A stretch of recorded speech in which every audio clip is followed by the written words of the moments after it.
Salut, je suis Sano Hassan qui va vous lire le DLS 4 du 12 juin au nom de la famille Sarah. Aujourd'hui, le slogan c'est Persévérer. Me parlant moi-même, je ne vous appelle plus serviteur parce que le serviteur ne sait pas ce que fait son maître. Mais je vous ai appelé ami parce que je vous ai fait connaître tout ce que j'ai appris de mon Père. Jean 15, verset 1, verset 15. Jean 15, verset 15. Parfois, je m'arrête au feu rouge et je vois des gens en train de se parler. Peut-être qu'ils tiennent un discours ou sont en train de dire à leur patron ce qu'ils pensent réellement. Je rigole, m'interrogeant sur le contenu de ces monologues.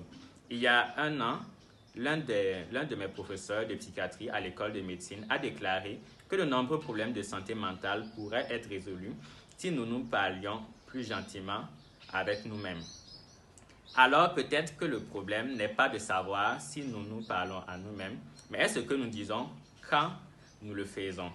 Le docteur Martin Lloyd Jones, lui-même médecin, a abordé cette question de manière spirituelle dans son livre Study on the Sermon on the Mount.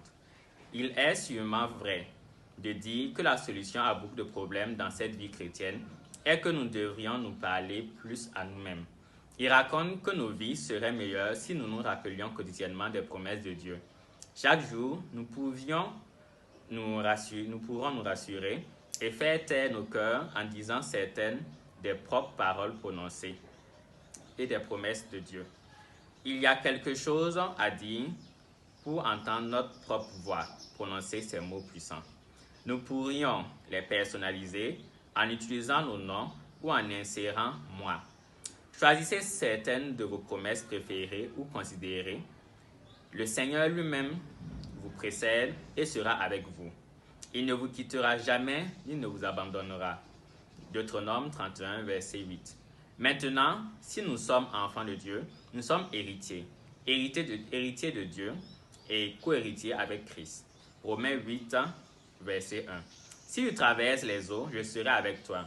Si tu marches dans le feu, tu ne te brûleras pas. La flamme ne t'embrasera pas, car je suis l'Éternel ton Dieu. Ésaïe 43, versets 2 à 3. Il suffit de penser, nous pouvons être ceux qui se parlaient au feu de signalisation. Lecture complémentaire, Philippiens 4, versets 6 à 7. Prière, Seigneur, pour tes promesses révélées dans ta parole, aide-moi à y réfléchir à tout moment. Amen.